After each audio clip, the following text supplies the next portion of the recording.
It's December the 12th. Here's Lee Barker in Toronto. You're back. When I saw you last year, heading off to China for a trade mission. How did that go? It went very well, Michael. We were invited by the Ontario government, chosen out of 50 applicants, to go with Premier McGuinty and a group of other representatives of companies that are involved in environmental programs to China to promote Canadian technology, Ontario technology in particular, and to become involved in linking up with Chinese groups and organizations that are looking for technology and support. So you met lots of investors, I would think. We did indeed. We met quite a number of investment funds, private equity investor groups, and individuals that were looking for new things that they can do in face of this deteriorating economic situation. There's still a lot of money in China.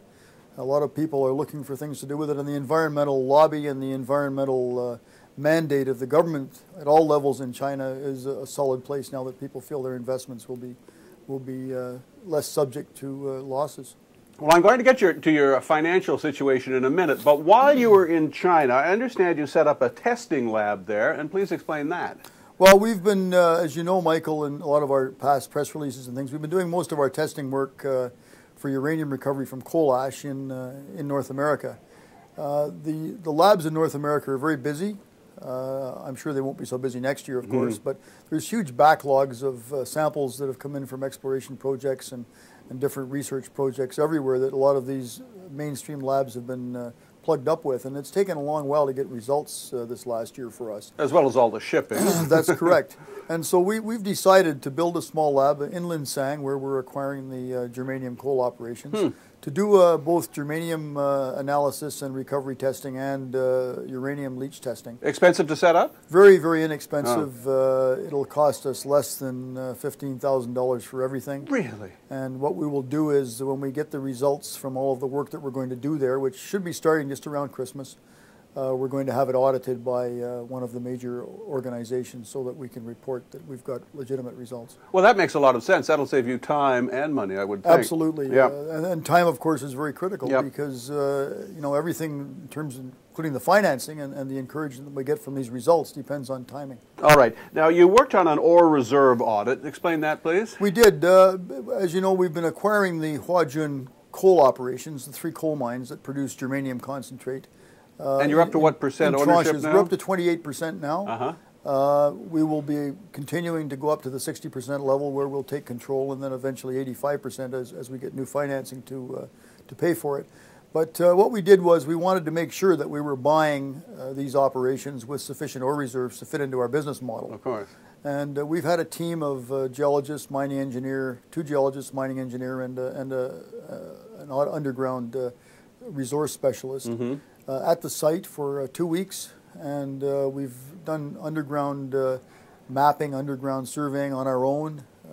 Got our latest sets of underground updated maps from the 3 mines. So what results so far? And we've gone to the government for their results that have been put in for the new mining license application. And they're showing now that there's about 10 years of mineable reserves on the books. So that's very encouraging for us. And our other objective there, of course, is to try and establish what the average germanium content is of that 10 years of resources. And we're in the process now of having quite a large number of samples analyzed that we did take during that program. All right, now to the financials. What's your cash situation now? As of today, Mike, we're sitting on about $1.9 million of cash. As you know, just after the end of the 3rd quarter, we closed the bridge loan with Quam Securities in Hong Kong. And you would hope to raise another $8 million. Are you confident in that? Well, I know the money's out there after this last visit to China. We've probably talked to at least 6 individual groups that are interested. They're still evaluating it. One of the issues we have is explaining the situation to them because it's something different than they're used to. But the environmental side of it has been very attractive for most of these groups, and the fact that we have environmental support.